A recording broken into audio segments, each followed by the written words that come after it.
Films ப்ரொடக்ஷன்ஸில் சக்கரவர்த்தி அவர்கள் சோழ சக்கரவர்த்தி அவர் மூலம் நம்ம மோகன்ஜி அவர்கள் டைரக்ட் பண்ணியிருக்கிற திரௌபதி 2, திரௌபதி 1ம் பார்த்தேன், இப்போ திரௌபதி 2வும் இன்னைக்கு பார்த்தேன். இந்த படம் தமிழகத்தில் ஒவ்வொரு தமிழ் குழந்தைக்கும் பள்ளிக்கூடத்தில் பாடமாக வைக்கப்பட்டிருக்க வேண்டிய ஒரு சப்ஜெக்ட் எடுத்து அதை படமாக்கி இருக்கிறார்கள். ஏனென்றால் ஆப்கானிய சுல்தான்கள் டில்லியை ஆக்கிரமித்து அதற்கு பிறகு அலாவுதீன் கில்ஜியின் காலகட்டத்தில்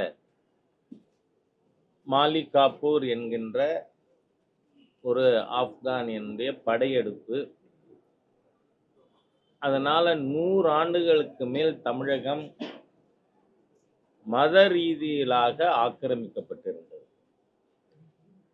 இங்க நான் படிச்ச ஞாபகம் சரியா இருக்கும்னு சொன்னால், இந்த தேவகிரி வீழ்த்தப்பட்டது 1300களின் துவக்கத்துல 308 என்று ஞாபகம். அதற்கு பிறகு மாலிக் காஃபூருடைய படையெடுப்பு தொடர்ந்தது தான் சிதம்பரம், ஸ்ரீரங்கம், ராமேஸ்வரம், மதுரை என்று அனைத்து இந்து ஸ்தலங்களும் அழிக்கப்பட்டு, இதில் நீங்கள் பார்த்தீங்கன்னா அந்த சொர்ண காமாட்சி அது மேலே தான் அந்த அந்நிய படையெடுப்பாளனுக்கு இருந்த கவனம். அது அந்த மாதிரி இவையெல்லாம் அழிக்கப்பட்டு அதனுடைய நீட்சி தான். இடையில கூட நம்ம நண்பர் மோகன்ஜி கிட்ட இதுக்கும் திருப்பரங்குன்றத்துக்கும் என்ன சம்பந்தம்னு 2 வருஷம்தான் வித்தியாசம். தேவகிரி வீழ்ச்சி அடைந்தது, வீழ்த்தப்பட்டது 1308. அதுக்கு பிறகு 310-11 காலகட்டத்தினால தான் பாண்டிய மன்னர் வீழ்த்தப்பட்டு மாபார், இந்த படத்தில் கூட மாபார்ங்கிற ரெஃபரன்ஸ் வரும். அது நம்ம மதுரையில் இருந்த சுல்தானகத்தினுடைய ஆட்சி தான்.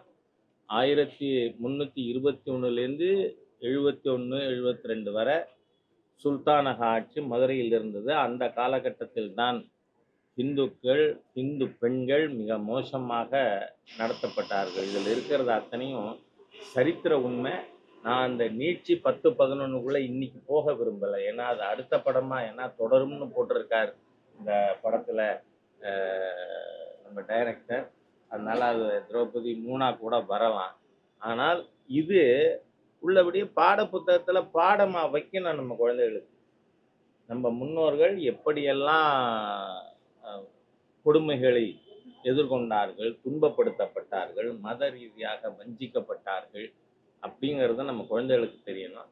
ஆனால் அது எதிர்காலத்தில் இருக்கின்ற அரசு முடிவு பண்ண வேண்டிய விஷயம். அதனால நான் அதுக்குள்ளேயும் இப்போ அதிகமாக செல்லாமல் நாம் ஒரு குடும்பமும் குடும்பத்தோட இந்த படத்தை பார்க்கணும். நாம் ஏதோ டிவியில் பார்க்குறோம், யூடியூப்பில் பார்க்குறோம், நெட்டு மூலமாக பார்க்குறோம், அப்படி இல்லை.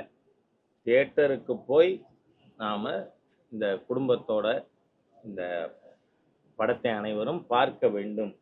இதுக்கு முழு ஆதரவு. உண்மையான ஒரு சரித்திரம், சரித்திர பின்னணி அதை மையமாக வச்சு எடுக்கப்பட்டிருக்கின்ற படங்கிறதுனால இந்த படத்தை தயாரித்த மோகன்ஜி அவர்கள், ஜவஹர் சக்கரவர்த்தி, சோழ சக்கரவர்த்தி மற்றும் இதற்கு கதை எழுதிய வசனம் எழுதியவர்கள், அதில் நடித்த குழுவினர் அனைவருக்கும் என்னுடைய மனமார்ந்த பாராட்டுதல்கள், நன்றி.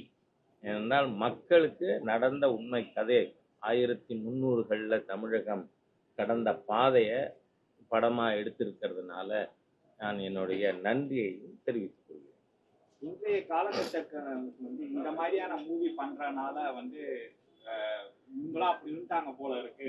அப்படி எப்படி இன்றைய காலகட்டங்கள்ல இந்த மூவியை வேற மாதிரி பார்க்கக்கூடிய மூவி என்பது தியேட்டர்ல எல்லாருமே பொதுவாக பார்ப்பாங்க. ஒரு விஷயம் நான் சொல்றேன், முஸ்லீம் எல்லாமே பார்ப்பாங்க.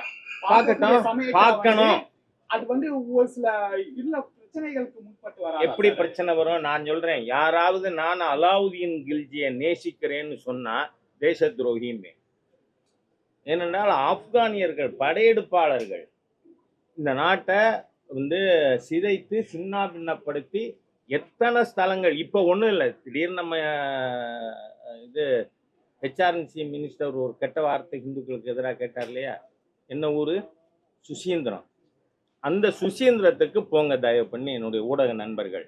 எத்தனை சிலைகள் அங்கே மூலியா இருக்கு பாருங்க. அதெல்லாம் யார் பண்ணது? மாலிக் கஃபூர். அவன் அந்நியன்க, ஆப்கானியன். அவனுக்கு நமக்கு எந்த சம்பந்தம் கிடையாது. அந்த அந்நியனை மத ரீதியா நான் நேசிக்கிறேன்னு யாராவது சொன்னா அவர் இந்த தேசத்திற்கு துரோகம் செய்கின்ற தேச துரோகி. அது ஏன் மதம் வந்து எது வேணா இருக்கட்டுமே. ஏன்னா இப்ப வந்து கேரளால இருக்காங்க இஸ்லாமியர்கள் இருக்காங்க, அதான் சொல்றேன். அவர்களும் நம்மோடு சேர்ந்து அந்நியர்களை ஆப்கானியர்களை எதிர்க்க வேண்டும். அந்த மனப்பான்மை வேணும். அதுதான் இந்தியன். அப்படி பேசுறவர்கள் நாட்டின் எதிரிகள். படையெடுப்பாளரை ஆதரிப்பது நாட்டுக்கு துரோகமா இல்லையா? இன்னைக்கு ஒரு அருமையான சப்ஜெக்ட் நடந்த நிகழ்வு. நீங்க தேவகிரி 1308 விழுந்ததா இல்லையா நெட்ல போய் சர்ச் பண்ணுங்க. மாலிக் கஃபூர் யாரு?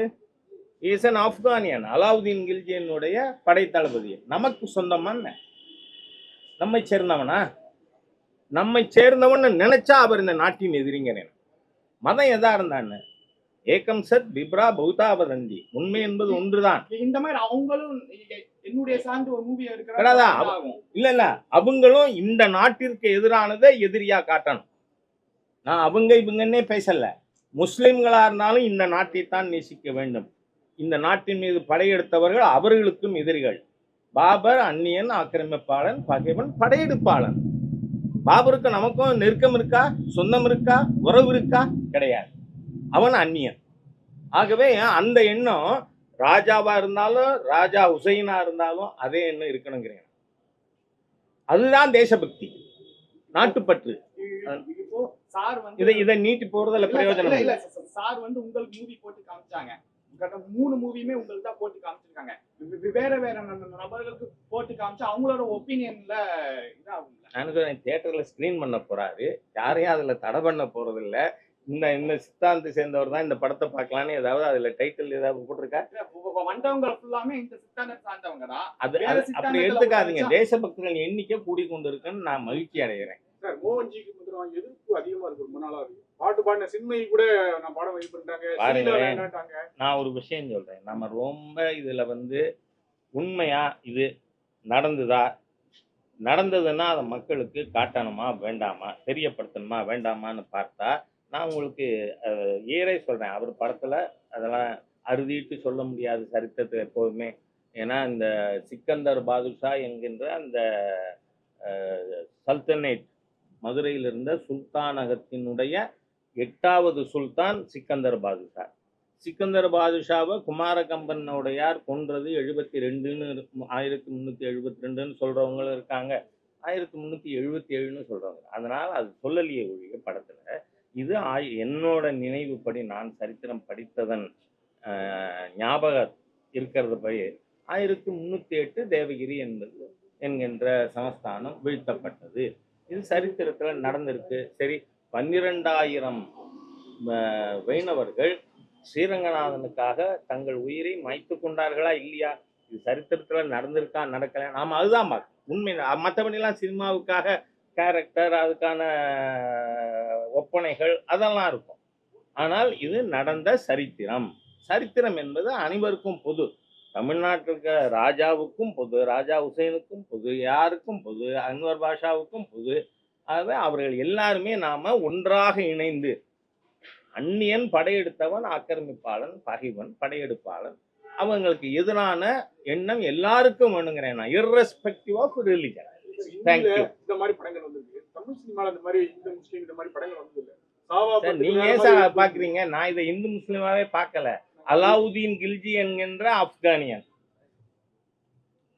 முகமது பின் துக்ளக், பார்க்கணும். பார்க்க வைக்கிறதா ஒரு லீடர்ஷிப்புக்கே அழகுங்கிறேன் நான். மக்கள் அப்படி பார்க்கணும். என்றால் எது தேசம்? நேஷன்கிறதுக்கு டெஃபனிஷன் என்ன? பகைவன் யார் நண்பன் யார் என்பதில் ஒத்த கருத்துள்ள மக்களை கொண்டது ஒரு தேசம். அப்படி இருக்க மாட்டார்கள்னா அவர்கள் அந்நியர்கள், அவ்வளவுதான். ஆகவே ஒரு தேசம் இது மக்களுக்கு சொல்லிக் கொடுக்காத தலைமையின் தவறு. ஐ அட்மிட், நான் I am also part of that leadership. அதனால நாம ஒரு நாடு என்று சொன்னால் நண்பன் யார் பகைவன் யார் என்பதிலே ஒத்த கருத்து இருக்கின்ற மக்களை கொண்டதே ஒரு நாடு. நன்றி. எதிர்பார்க்குறேன்னா பொன்னியின் செல்வன் அப்படின்னு போட்டதுக்கு பதிலாக கீழே பொன்னியின் செல்வி அப்படின்னு போட்டிருந்தா, ஏன்னா பொன்னியின் செல்வன்ற படம் பார்த்தீங்கன்னா அது ஒரு முழுக்க முழுக்க சாண்டில்யன் அவர்களுடைய கற்பனை. ஆனால் அவருடைய எழுத்தில் அது உண்மையாக இருக்குமோ நம்மளை நம்ப வச்சுது. அதை திரு மணிரத்னம் அவரால் முடிஞ்ச அளவுக்கு எடுத்தார். திரு மோகன்ஜி அவர்கள் நம் மக்கள் முன்னோர்கள், இந்த பாரத நாட்டில் பிறந்த முன்னோர்கள் எப்படியெல்லாம் பாதிக்கப்பட்டார்கள் படையெடுப்புகளால். எனக்கு ஒரு இடம் ரொம்ப பிடிச்சிருந்தது. இன்னைக்கு மதம் மாறி இருக்கிற அத்தனை பேரும் எல்லாமே இந்த பாரத மண்ணில் பிறந்த இப்போதைய இந்துக்கள். அப்போது அவர்களுக்கு இந்துக்கள்னு பேர் இல்லை, மொத்தத்தில் மனிதராக இருந்தான். எப்போ ஒரு இஸ்லாமிய மதமும் ஒரு வெள்ளைக்காரர்களும் இங்கே படையெடுக்கும் போது தான் எனக்கு இந்துன்னு தேவைப்பட்டது. இல்லைன்னா நான் இந்து கிடையாது, நான் மனிதன். 4 பிரிவாக இருந்தோம், 4 ஒன்றா தான் இருந்தது. அதை முரட்டுத்தனமாக படையெடுப்பின் பேரில், கொள்ளையடிப்பதின் பேரில் மகா அட்டூழியங்களை பண்ணி சென்றவர்கள், கொள்ளையடித்து சென்றவர்களை நாம் கொண்டாடி கொண்டிருக்கிறோம். 16 வாட்டி படையெடுத்தவன பாராட்டிட்டு இருக்கோம், பாட புத்தகத்தில் வச்சிருக்கோம். பாதிப்புகளை போராடினவங்களை நம்ம சரித்திரத்தில் மறந்துட்டோம். அந்த சரித்திரத்தை மிக துணிச்சலாக மோகன்ஜி சொல்லியிருக்கிறார். நேதாஜிக்கு அப்புறம் துணிச்சல்னா அது மோகன்ஜி தான். அந்த மாதிரி எனக்கு ஒரு தைரியம் தெரிஞ்சுது. ஏன்னா இந்த விஷயங்களை சொல்றதுக்கு ஒரு தைரியம் வேணும். தயங்கி நம்ம உண்மையிலேயே சொல்றதுக்கு பயப்படுறோம். துணிச்சலாக சொல்லியிருக்கிறார், மிக பிரம்மாண்டமாக சொல்லியிருக்கிறார். ஏன்னா நமக்கு தெரியும் எந்த படத்தை எப்படி எடுக்கணும்னு. செகண்ட் அவர் மொத்தமாகவே ஒரு கன்வின்சிங் இருக்கு. எனக்கு படம் பார்க்கும்போது கோட்டைகள், பிரம்மாண்டங்கள் எல்லாமே அழகாக இருக்கிறது. நல்ல கைத்தேர்ந்த நடிப்புகள் எல்லாரும் வழங்கியிருக்காங்க. மொத்தத்தில் நாம் நம் முன்னோர்களுக்கு இந்த படத்தை காணிக்கை செலுத்த வேண்டும். ஏனென்றால் தணிக்கை குழுவும் இதை புரிந்து கொண்டுதான் காணிக்கை செலுத்தியிருக்கிறது என்ற இப்போ சமீபத்தில் கூட கேட்டாங்க, ஜனநாயகத்துக்கு தடை செய்யப்பட்டிருக்கு, இந்த படம் எப்படி வெளிவந்ததுன்னா, இந்த படம் என்னுடைய முன்னோர்களின் அழுகையை, கண்ணீரை காவியமாக எடுத்து வச்சிருக்கிற படத்தை நான் எப்படி தடை செய்ய முடியும்? என்னோட முன்னோர்களுக்கான பெருமை இந்த படம். நம்ம எல்லாம் ஒன்று தான். இன்னைக்கு மதம் மாறி இருக்கிற இஸ்லாம் ஆகட்டும், கிறிஸ்தவர்கள்லாம் என்னுடைய தாத்தாக்கள். நீங்க மாத்தி விட்டு போயிட்டீங்க. நாங்க எல்லாருமே இந்தியர்கள், இந்துக்கள் தான். நாங்க இந்துக்கள் தான். அவர் இஸ்லாமியர் என்ற பேர்ல அவர் மாறி இருக்காரு. நாங்கெல்லாம் இந்துக்கள் தான். இந்த படத்தை எடுத்ததற்காக மோகன்ஜியை தமிழ் சினிமா கொண்டாட வேண்டும். தமிழர்கள் கொண்டாடி இந்த படத்தை மாபெரும் வெற்றியடைய செய்தால், இதை போல் பல துணிச்சலான நம் முன்னோர்களின் சாதனைகளை, சரித்திரங்களை எதிர்கால இயக்குனர்கள் கொண்டு வருவார்கள். அந்த கொண்டு வருவதற்கான பாதையை மோகன்ஜி அமைத்து வைத்து தந்திருக்கிறார். அதற்காக ஒரு இயக்குனராக மோகன்ஜிக்கு என்னுடைய வாழ்த்துக்கள். நன்றி.